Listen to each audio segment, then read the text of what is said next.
Mi nombre es Sofía Rojas y tengo 33 años. Trabajo como analista financiera senior en la Ciudad de México, lo que significa que paso mis días encontrando las pequeñas inconsistencias que la gente espera que nadie note. Nunca imaginé que la más importante me la entregaría mi propio padre. Entró a mi departamento un lunes por la noche. Dejó una factura impresa sobre la barra de mi cocina y señaló el total con un dedo. 400,000 pesos. Tu hermano necesita pagar la colegiatura, la residencia universitaria, una laptop y un plan de comidas, dijo. Eres la hermana mayor. Pagarlos es tu responsabilidad. Miré el papel y luego a él. No había una petición en su voz, solo una orden disfrazada de deber familiar. Yo ya había ayudado a mis padres con el seguro, reparaciones y más emergencias temporales de las que podía contar. Esta vez le devolví el papel. Busquen a alguien más. Su rostro se endureció. Me advirtió que las decisiones egoístas tenían consecuencias y luego se fue sin despedirse. 3 días después, pasé por casa de mis padres para devolver una caja de adornos navideños. Antes de llegar a la sala, escuché a mi padre hablando detrás de la puerta entreabierta del comedor. Tranquila, la vamos a acorralar en la cena de Nochebuena. Mi madre se rió. No se atreverá a decir que no delante de todos. Luego, mi hermano menor dijo algo que hizo que cada cifra en esa factura se sintiera como una trampa, no como un gasto. Me alejé antes de que me vieran. Creían que la Navidad me haría más fácil de controlar. Lo que no sabían era que yo había pasado toda mi carrera siguiendo el dinero, documentando mentiras y esperando a que la gente se comprometiera con su versión de la verdad. El 24 de diciembre pusieron esa misma factura frente a toda la familia, y su plan se derrumbó antes del postre. Antes de mostrarte cómo se desmoronó su trampa navideña, dime, ¿qué hora es donde estás? ¿Desde dónde me estás viendo? ¿Y cómo está el clima por allá? ¿Coincide con tu estado de ánimo de hoy? Tengo curiosidad por saber qué tan lejos viajará mi historia. El nombre de mi padre era Arturo. El de mi madre, Elena, y mi hermano menor era Daniel. En nuestra familia, Arturo hacía declaraciones. Elena las suavizaba convirtiéndolas en culpa, y Daniel esperaba el resultado. Yo había pasado años fingiendo que ese arreglo era simplemente tradicional. Parada en el pasillo, con su plan de Nochebuena todavía resonando detrás de la puerta, finalmente admití lo que era. Un sistema. Me asignaron el papel de la hija confiable porque a las personas confiables es más fácil pasarles facturas. No los confronté esa noche. La ira quería que irrumpiera por la puerta y expusiera lo que había escuchado, pero mis instintos profesionales fueron más fuertes. Las personas que esperan una reacción emocional rara vez se preparan para una auditoría. Fui a casa. Coloqué la factura de 400,000 pesos bajo la lámpara de mi escritorio y la estudié como si hubiera llegado de un cliente. El logo de la universidad estaba ligeramente borroso. El renglón de la colegiatura usaba una fuente diferente al de la vivienda. El documento listaba un plan de alimentos premium que el sitio web público de la universidad no ofrecía, y el cargo de la laptop aparecía como 60,000 pesos, sin especificar marca, modelo ni impuestos. Al final, una frase afirmaba que el pago vencía antes de Navidad, aunque el calendario académico mostraba que la próxima fecha límite de pago era en enero. Ninguno de esos detalles probaba un fraude por sí solo, pero juntos me decían que el documento había sido ensamblado para crear una sensación de urgencia. A la mañana siguiente, llamé a Javier Ramírez, mi primo y uno de los amigos más cercanos de Daniel. Javier había ayudado a Daniel a mudarse a la residencia universitaria y había mencionado meses antes que Daniel había recibido una beca de excelencia. Mantuve mi pregunta simple. ¿Alguna vez Daniel te mostró su estado de cuenta real de la universidad? Javier guardó silencio. ¿Por qué? Mi papá me dio una factura de 400,000 pesos y me ordenó pagarla. Exhaló lentamente. Sofía. Daniel me dijo que el saldo pendiente era de unos 125,000 pesos. Ese número coincidía con la colegiatura estimada después de la beca que Javier recordaba. Le pregunté si tenía pruebas. Javier dudó, no porque quisiera proteger una mentira, sino porque estaba cansado de verse envuelto en los problemas de Daniel. Finalmente, me reenvió una captura de pantalla que Daniel le había mandado mientras se quejaba de dinero. El portal de estudiantes mostraba un saldo de 124,800 pesos. También mostraba una beca de excelencia y un pago de algo etiquetado como Fideicomiso Educativo Familia Rojas. El nombre del fideicomiso me heló la sangre. Nuestra abuela había creado esa cuenta años atrás para ayudar a los nietos con su educación. Cuando yo fui a la universidad, mi padre me dijo que el fondo era demasiado pequeño para ayudarme y que preservarlo para emergencias era la decisión responsable. Yo había trabajado de noche, aceptado préstamos y me había graduado creyendo que había protegido a la familia de una dificultad. Si el fideicomiso ahora estaba pagando los gastos de Daniel, ¿por qué alguien me estaba pidiendo 400,000 pesos? Llamé a mi tía Margarita, la hermana mayor de mi padre, y la única pariente que se había atrevido a desafiarlo sin disculparse después. Era cofideicomisaria del fondo, aunque Arturo manejaba los estados de cuenta rutinarios. Margarita, ¿sabes cuánto pagó el fideicomiso para la Universidad de Daniel este semestre? Su silencio fue diferente al de Javier. Fue el silencio de alguien abriendo un cajón cerrado con llave en su mente. Debería haber cubierto 240,000 pesos, dijo. Arturo me dijo que la transferencia se completó en agosto. La captura de pantalla de Javier muestra una transferencia, pero Daniel todavía debe casi 125,000. Y papá me está exigiendo 400,000 a mí. Eso no tiene ningún sentido. ¿Puedes enviarme el último estado de cuenta del fideicomiso? Lo solicitaré al banco, dijo. Pero Sofía, no acuses a nadie hasta que sepamos a dónde fue el dinero. Estuve de acuerdo. Después de la llamada, examiné la factura de nuevo y noté un tenue recuadro gris detrás del total. Alguien había pegado el número sobre una cantidad original. Cuando amplié la imagen escaneada, el borde de un 1 era visible debajo del 4. Esa tarde, Daniel me llamó. Su tono era alegre, casi ensayado. Papá dijo que estás estresada por el pago de la escuela. Lo entiendo, 400,000 suena a mucho, pero de verdad le quitaría presión a todos. Envíame la factura oficial desde tu portal de estudiante. No puedo acceder ahora mismo. Le enviaste una captura de pantalla a Javier ayer.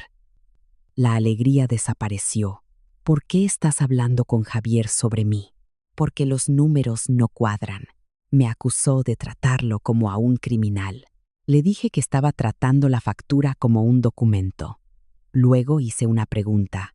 ¿Para qué son los 275,000 pesos extra? No respondió. En cambio dijo, se suponía que la Navidad era sobre la familia, y colgó. Al final de ese día, entendí dos cosas. Daniel sabía que la factura era falsa, y mis padres esperaban que la mesa de la cena hiciera lo que el documento no pudo. Creían que los testigos me harían obediente. Yo decidí que los testigos harían que la verdad fuera imposible de enterrar. 2 días después, tía Margarita llamó mientras yo salía del trabajo. Había recibido un resumen de transacciones, no el estado de cuenta completo, y lo que mostraba era peor que una simple factura exagerada. El fideicomiso educativo había transferido 240,000 pesos para Daniel en agosto, tal como ella esperaba. Pero 6 semanas después, Arturo había autorizado 2 retiros marcados como reembolso educativo. Uno era de 170,000 pesos, el otro de 145,000. Ninguno de los pagos había ido a la universidad. Tu padre dijo que estaba reembolsando costos que ya había cubierto, me dijo Margarita. Confié en él porque es el fideicomisario administrador. ¿Presentó recibos? No, no se los pedí. Su voz cargaba vergüenza, pero la responsabilidad no era solo suya. Arturo había construido su autoridad sobre la suposición de que cuestionarlo era una falta de respeto. Incluso Margarita, la persona más fuerte de la familia, había aprendido a elegir la paz hasta que la paz se volvió demasiado cara. Le pedí que no mencionara nuestra conversación todavía. Antes de exponer cualquier cosa públicamente, quería darle a mi padre una oportunidad privada para corregirlo. No porque mereciera protección, sino porque yo necesitaba saber si elegiría la honestidad cuando ninguna audiencia lo obligara. Fui a casa de mis padres ese sábado por la tarde. Arturo estaba en el garaje puliendo el capó de una camioneta recién comprada. Le había dicho a todos que el vehículo era necesario porque el viejo se estaba volviendo poco confiable. El permiso de circulación provisional todavía estaba pegado en el interior del parabrisas. Tenemos que hablar de la factura de Daniel, dije. Siguió puliendo. Pensé que ya lo habíamos resuelto. Me ordenaste que la pagara. Eso no es un acuerdo. Dejó el trapo sobre la mesa de trabajo. Siempre conviertes los asuntos familiares en negociaciones. Y tú siempre conviertes tus decisiones en mis obligaciones. Su mandíbula se tensó. Puse una copia del estado de cuenta real de Daniel sobre el capó. Entre nosotros. Debe 124,800 pesos. El fideicomiso ya pagó 240,000. ¿De dónde salió la exigencia de 400,000? Por una fracción de segundo, sus ojos se desviaron hacia la camioneta. Esa mirada respondió más que sus palabras. Dijo que los costos universitarios cambiaban constantemente. Dijo que Daniel necesitaba un colchón financiero. Dijo que una buena hermana se preocuparía por reducir el estrés de su hermano en lugar de interrogarlo. Cuando nada de eso funcionó, recurrió al arma más antigua de nuestra familia. Después de todo lo que tu madre y yo sacrificamos por ti, ¿así es como nos pagas? La frase me transportó 17 años atrás. Tenía 16, parada en el mismo garaje, sosteniendo un sobre de una competencia académica estatal. Había ganado 30,000 pesos. Arturo me felicitó y luego explicó que Daniel necesitaba equipo nuevo para un programa deportivo de verano. Lo llamó un préstamo familiar temporal. Le entregué el cheque. Nadie volvió a mencionar el reembolso. Un año después, cuando necesité dinero para las solicitudes de la universidad, trabajé turnos extra en un supermercado mientras mis padres les decían a los parientes que yo era independiente por naturaleza. Ese recuerdo una vez me había hecho sentir orgullosa. Ahora parecía la primera entrada en un libro de contabilidad que me había negado a saldar. No me criaron para convertirme en su cuenta de emergencias, le dije. Arturo se acercó más. Ten cuidado, Sofía. El éxito te ha vuelto arrogante. No, el éxito me hizo capaz de reconocer una factura falsa. Su expresión cambió. Había esperado resistencia, pero no evidencia. Bajé la voz y le di la oportunidad que había venido a ofrecer. Dime la verdad ahora. Cancela la emboscada de Nochebuena. Explica a dónde fue el dinero del fideicomiso y dejaré que la familia maneje esto en privado. Me miró fijamente durante varios segundos. Luego sonrió sin calidez. No hay ninguna emboscada. Estás imaginando enemigos porque no puedes soportar que te pidan que contribuyas. La puerta del garaje se abrió detrás de mí. Daniel entró cargando bolsas de una tienda de electrónica. Se detuvo cuando vio el estado de cuenta real sobre la camioneta. ¿Qué es esto?, preguntó. Tú dime, le dije. ¿Por qué papá necesita 400,000 pesos cuando tu saldo es de 125,000? Daniel miró a Arturo antes de responder. Esa mirada instintiva confirmó su alianza. El resto es para el próximo semestre, dijo. El documento dice colegiatura actual, residencia, laptop y plan de comidas. Entonces papá lo describió mal. Arturo inmediatamente tomó la salida que Daniel le ofreció. Exacto, era un estimado. Estás creando un escándalo por la redacción. Señalé las bolsas de compras. La laptop de 60,000 pesos está ahí. Daniel las escondió detrás de su pierna. Eso no es de tu incumbencia. Se convirtió en mi incumbencia cuando la pusiste en mi factura. Mi madre apareció en la puerta y preguntó por qué estaba arruinando el fin de semana. No preguntó si la factura era real. Preguntó por qué no dejaba el asunto en paz. Esa distinción acabó con mi última duda sobre su papel. Recogí los papeles. Tienen hasta la mañana de Nochebuena para decírselo a la familia ustedes mismos. Arturo se rió. ¿Y si no lo hacemos? Entonces lo haré yo. Me dijo que nadie creería que me habían tratado mal después de todo lo que habían hecho por mí. Pasé a su lado sin discutir. Al final de la entrada, Daniel gritó mi nombre y me advirtió que no lo avergonzara frente a la familia. Me di la vuelta. No tienes miedo de que te avergüencen. Tienes miedo de que te describan con precisión. Por primera vez, ninguno de los dos tuvo una respuesta. La semana antes de Navidad, el chat grupal de mi familia se convirtió en una campaña. Mi madre publicó fotografías antiguas y escribió lo agradecida que estaba de que sus hijos siempre se apoyaran mutuamente. Arturo compartió un artículo sobre adultos exitosos que ayudan a sus parientes con la universidad. Daniel agregó un mensaje sobre estar aterrorizado de que los problemas financieros destruyeran su futuro.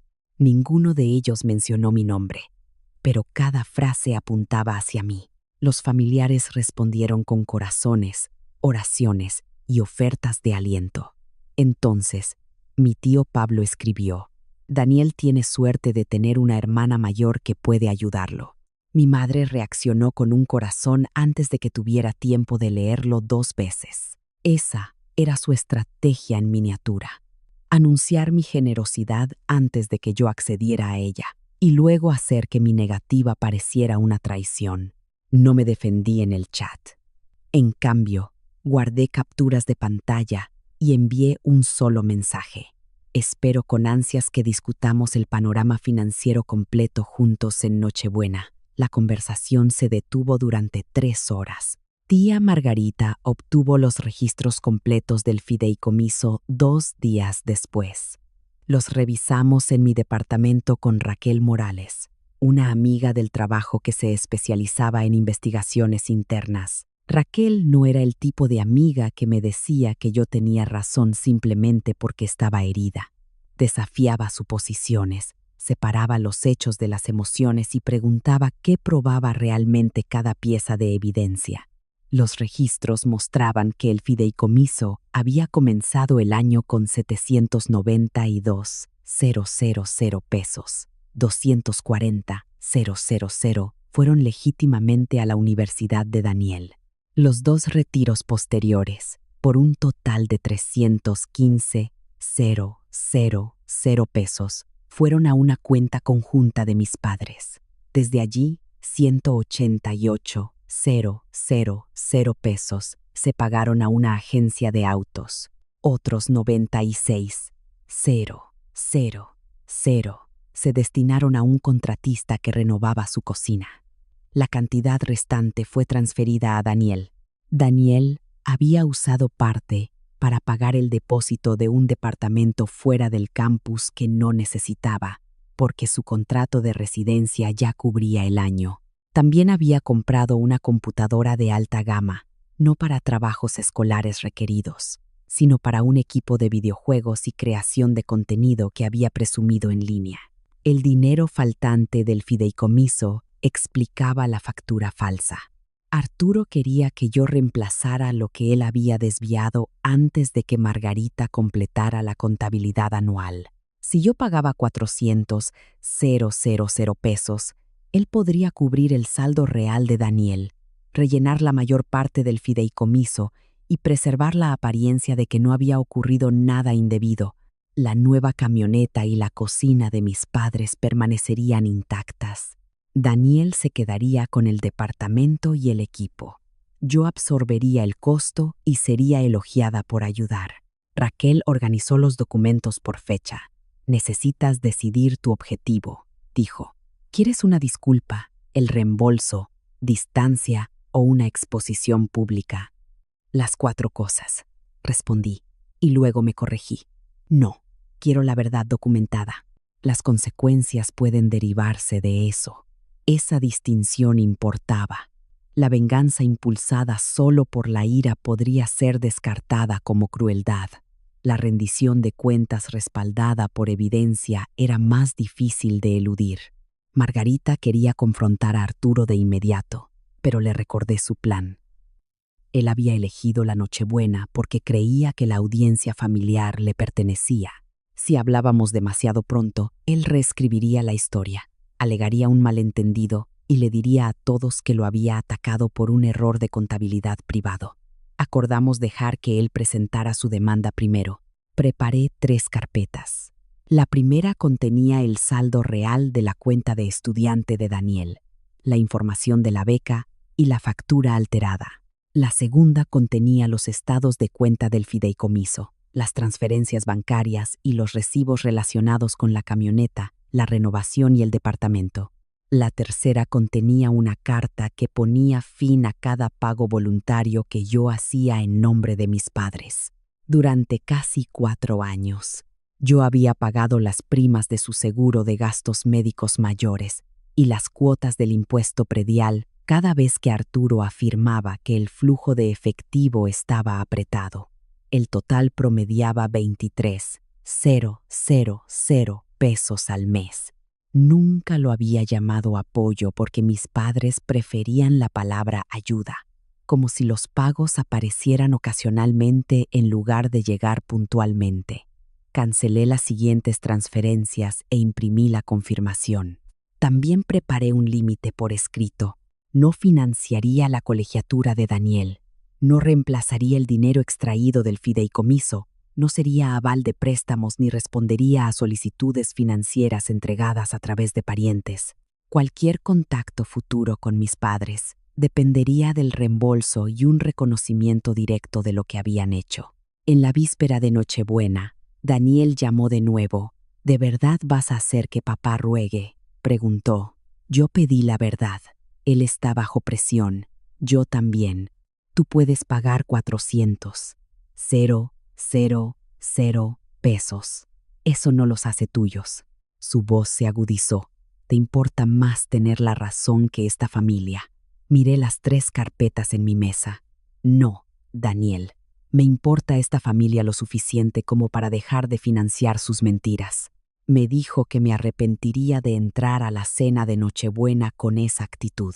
Después de que colgamos, mi madre me envió un mensaje de texto diciendo que mi padre planeaba hacer un anuncio familiar especial antes del postre.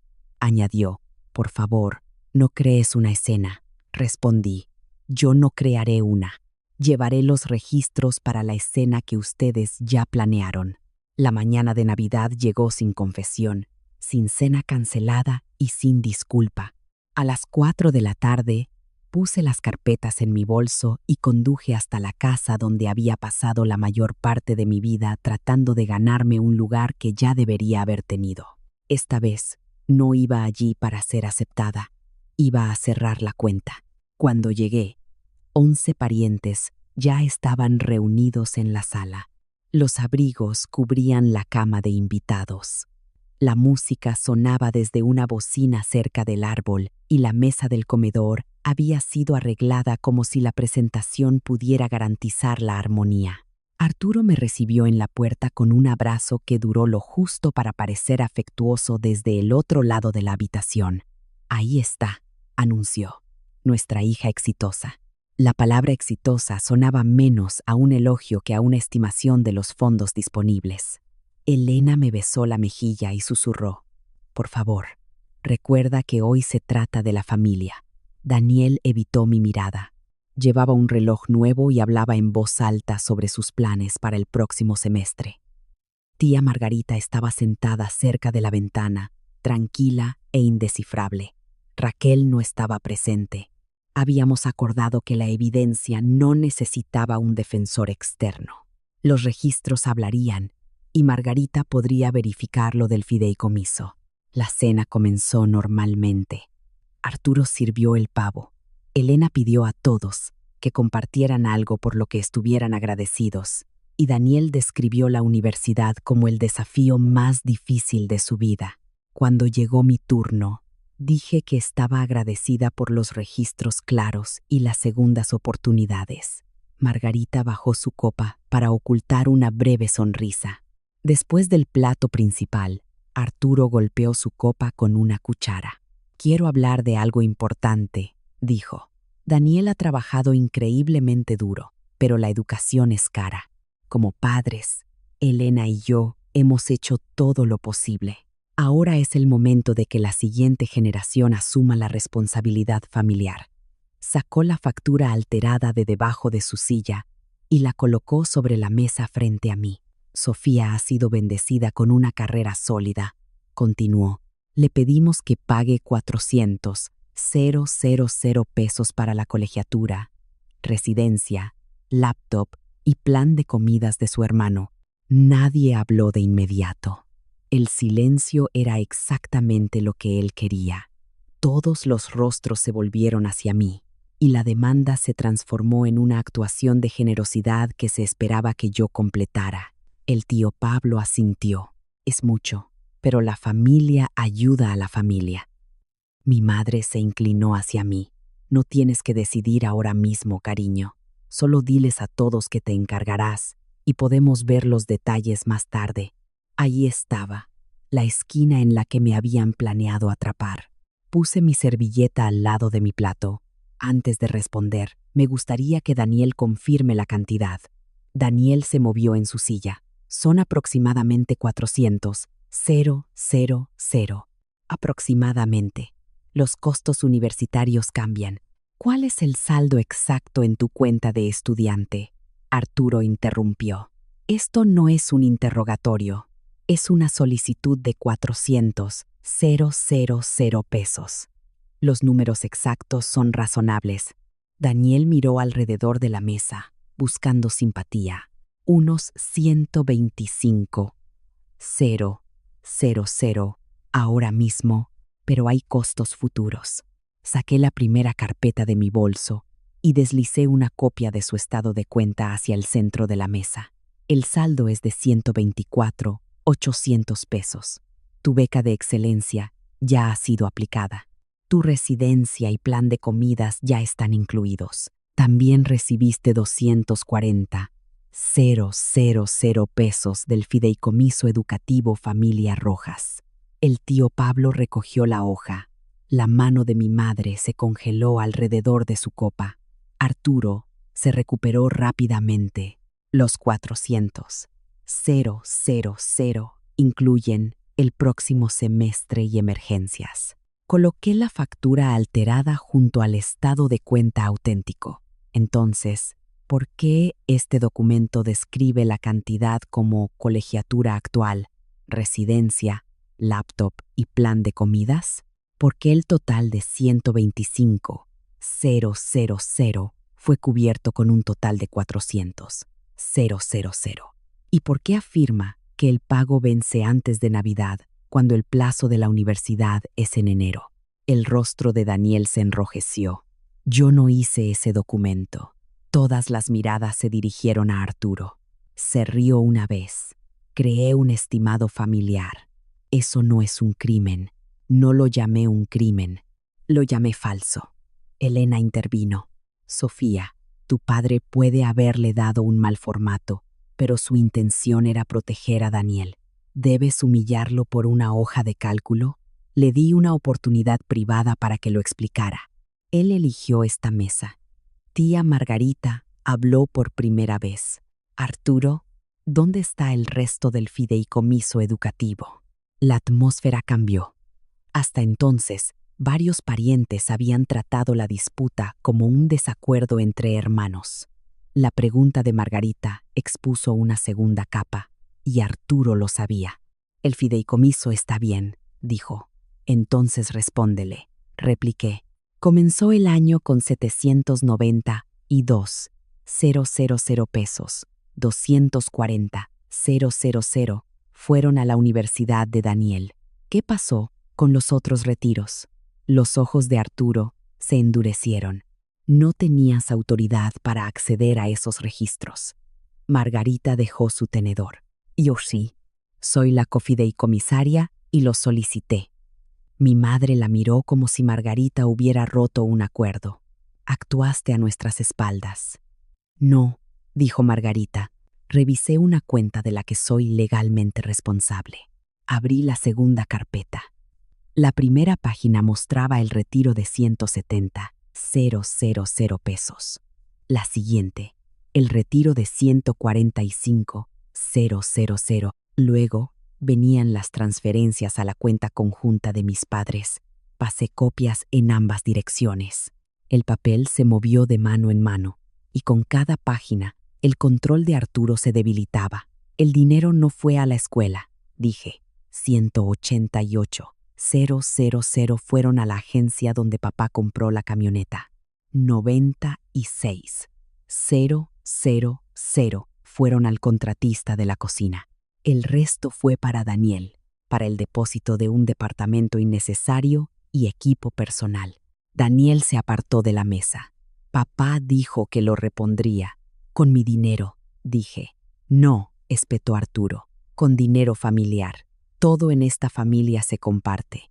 Entonces, ¿por qué la camioneta y la renovación se compartieron contigo mientras que la deuda se me asignó a mí?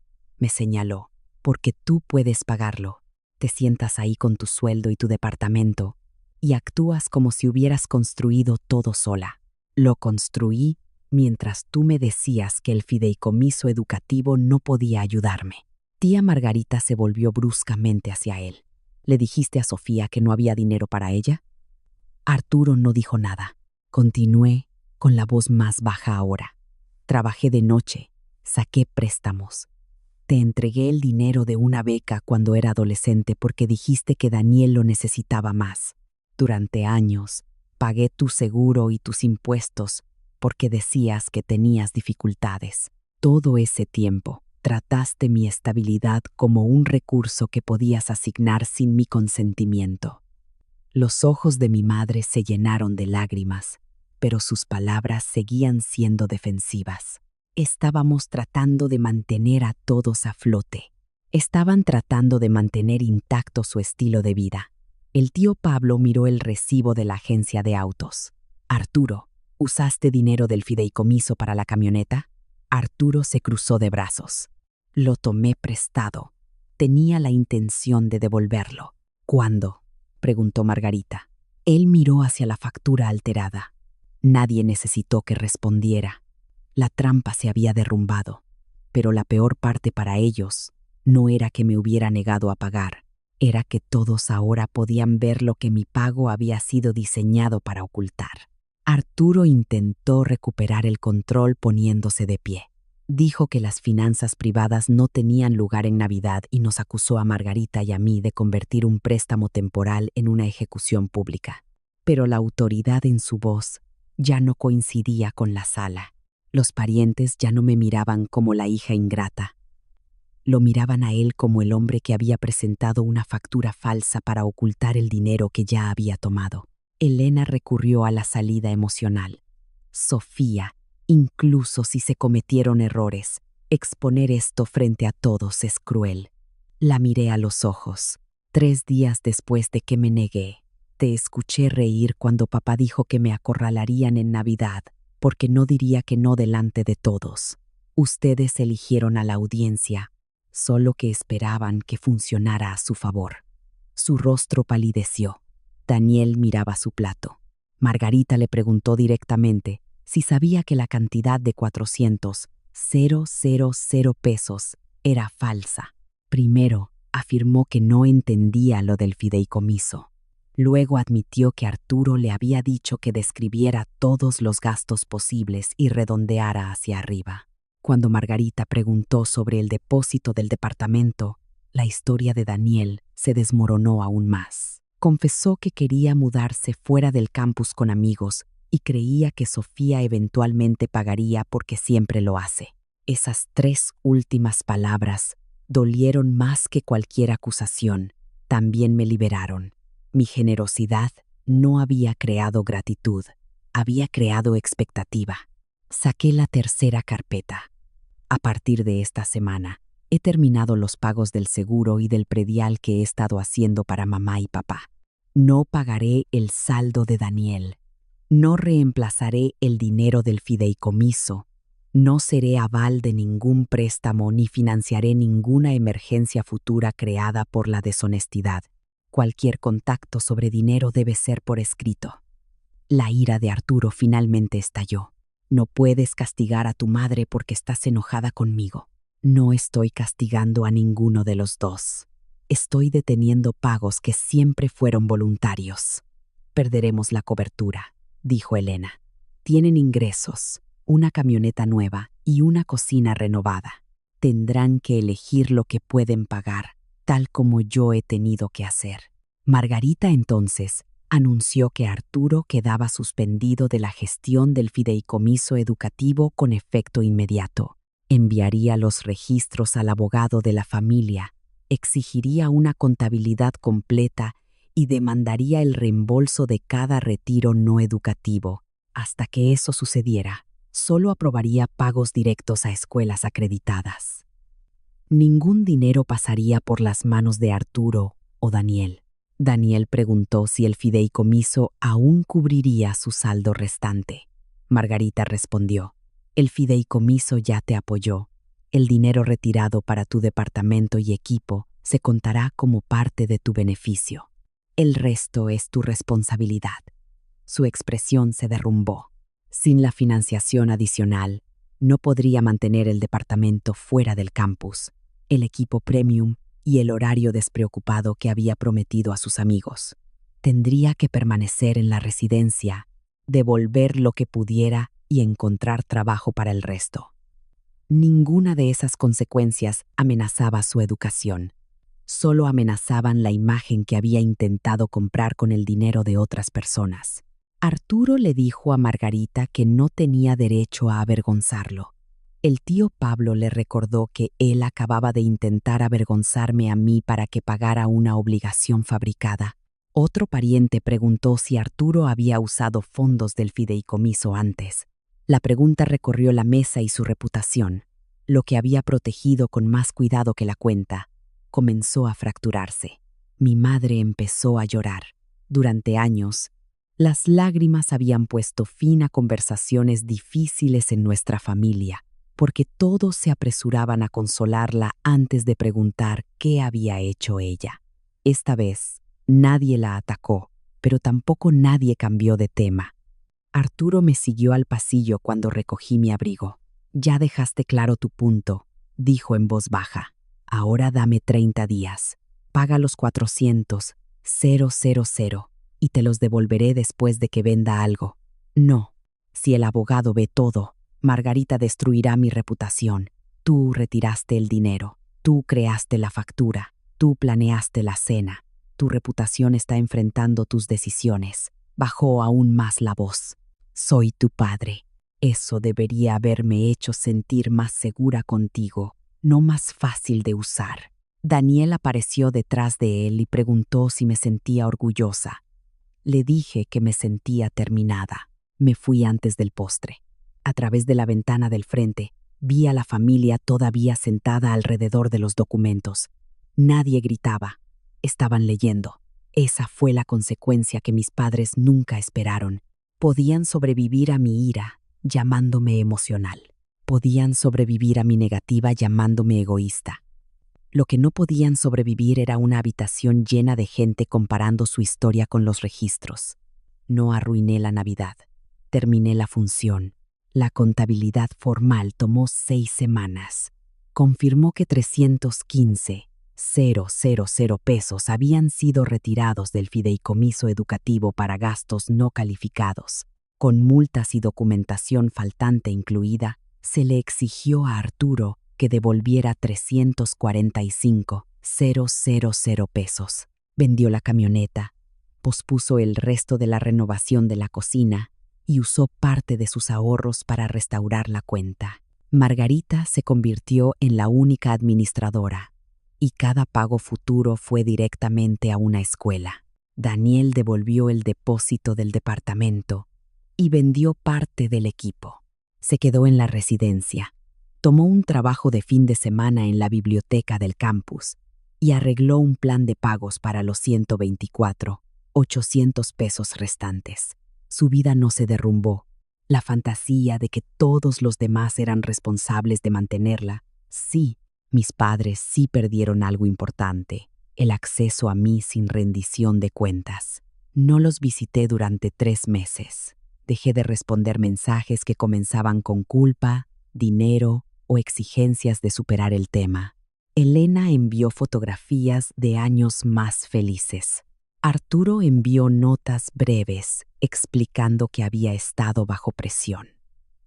Ningún mensaje incluía una disculpa, así que ninguno recibió una respuesta. Los 23,000 pesos que les había estado enviando cada mes se quedaron en mi cuenta.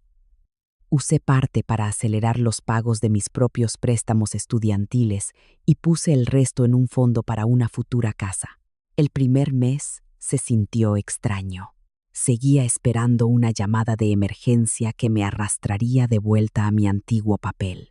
Cuando no llegó, me di cuenta de cuánta parte de mi vida había estado organizada en torno a prevenir las consecuencias para otros adultos. Daniel finalmente me escribió una carta real.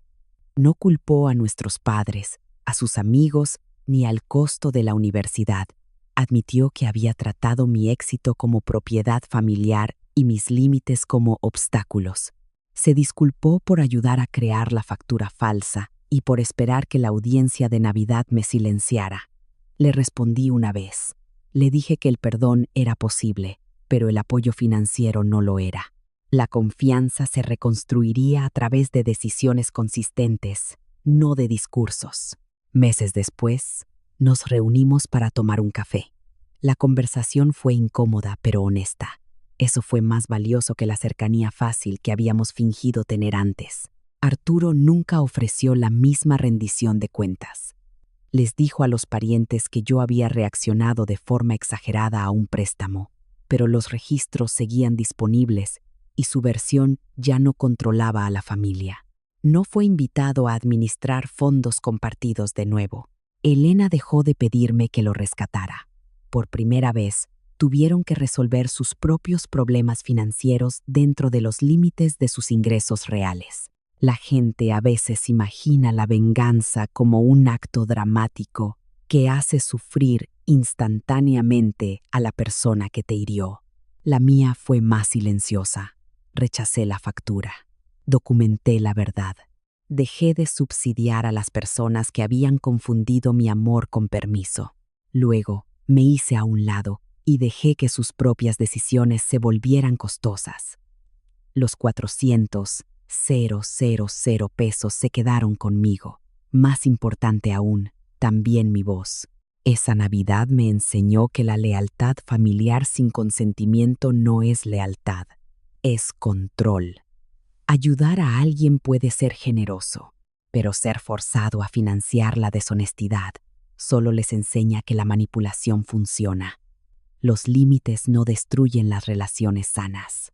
Revelan qué relaciones dependían de que tú no tuvieras ninguno. Así que dime esto. Si tu familia pusiera una obligación falsa frente a ti y la llamara amor, ¿pagarías para mantener la paz? ¿O dejarías que la verdad cambiara la mesa para siempre? Esperamos que la historia te haya dado un mensaje reflexivo para llevar contigo. Es completamente ficticia y creada solo con fines narrativos y educativos. Esperamos que te recuerde que algunas personas nunca te darán la explicación que mereces, pero aún puedes darte a ti mismo el cierre, el respeto y el nuevo comienzo que necesitas. Fin.